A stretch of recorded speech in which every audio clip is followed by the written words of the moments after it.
Baiklah teman-teman hebat, sama-sama hebat. Kita jumpa lagi bersama saya Abdullah bin Ahmad. Seperti biasa kita akan bincang-bincang di pagi hari ini untuk menghangatkan suasana agar jangan terjadi komando.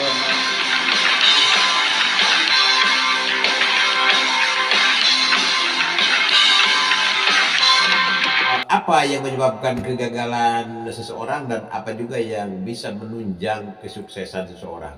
Ini selalu akan hadir dalam kehidupan manusia ya, karena manusia hidup di antara kesuksesan dan kegagalan. Terus bagaimana ketika kita menghadapi kesuksesan, menghadapi kegagalan dan bagaimana kita menyikapi kesuksesan? Tentu saja dua-duanya punya porsi yang berbeda ya. Ketika kita mendapatkan kesuksesan, tentu saja kita mengucapkan alhamdulillah, kemudian kita memperbaiki amal ibadah kita dan juga meningkatkan prestasi kita. Itulah sebagai bukti bahwa kita bersyukur terhadap kesuksesan yang telah kita raih. Jangan lupa pula kita berbagi kepada orang-orang yang membutuhkan yang ada di sekitar kita. Tanpa kita mengucapkan alhamdulillah, tanpa kita bersyukur kepada Tuhan, tanpa kita memperbaiki amal ibadah kita, tanpa kita memperbaiki kinerja kita, dan juga tanpa berbagi kepada orang-orang yang membutuhkan di antara yang dekat-dekat kita, berarti kesuksesan kita itu tidak ada apa-apanya. Kenapa? Karena kesuksesan kita bukan hanya untuk diri kita, tetapi untuk orang lain dan orang-orang yang ada di sekitar kita. Nah, bagaimana kalau kita menghadapi kegagalan? Tentu saja menghadapi kegagalan itu banyak caranya ya.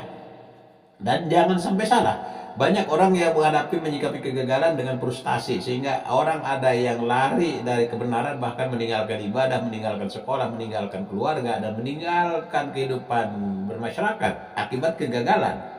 Misalnya saja kita mencalonkan diri sebagai calon kandidat anggota dewan misalnya, kemudian kita kalah dan uang kita habis, kemudian kita hilang dari keramaian, hilang dari permukaan, kita menghilang dan kita frustasi. Jangan sampai seperti itu ya. Harusnya tetap saja kita biasa-biasa saja. Ketika kita gagal itu adalah bagian dari tangga-tangga anak tangga kesuksesan ya. Kenapa? Karena kita gagal 1 kali, 2 kali, 3 kali, bahkan sampai 7 kali pun kita gagal, itu harapan sukses pasti ada. Seperti seorang sales ketika dia menawarkan satu produk kepada 99 orang dan 99 orang itu nolak, maka masih ada harapan, yaitu 1 dari 100 orang yang menerima tawaran produk kita, atau 1 orang membeli dari apa yang kita jual. Begitu juga dalam kita berjuang, tentu saja kegagalan 1 kali, 2 kali, 3 kali, 4 kali itu jangan dipikirkan. Kenapa? Karena Allah akan memberikan kesuksesan, akan memberikan keberuntungan kepada kita setelah kita berjuang mati-matian. Berjuang itu bukan hanya sekali berjuang ya. Berjuang itu berkali-kali. Berjuang itu namanya berjuang. Berjuang itu artinya menegakkan juang. Ya, kalau hanya juang itu 1 kali mungkin, tapi kalau berjuang itu namanya kita berusaha untuk mendapatkan apa yang kita impikan, untuk mendapatkan apa yang kita canangkan di waktu kita masih kecil mungkin. Seperti cita-cita ya, mungkin setiap orang punya cita-cita. Nah, sekarang tanya diri kita, apakah cita-cita kita waktu kecil sudah tercapai? Belum. Kalau belum, ayo bagaimana mencapainya? Kenapa? Karena saya bukan orang yang sukses, tetapi saya bisa meraih cita-cita saya waktu kecil. Saya waktu kecil ingin jadi guru dan saya jadi. Jadi ini hanya contoh, saya bicara berdasarkan fakta ya, bukan berdasarkan argumen-argumen yang tidak berdasar. Saya punya bukti, saya punya fakta.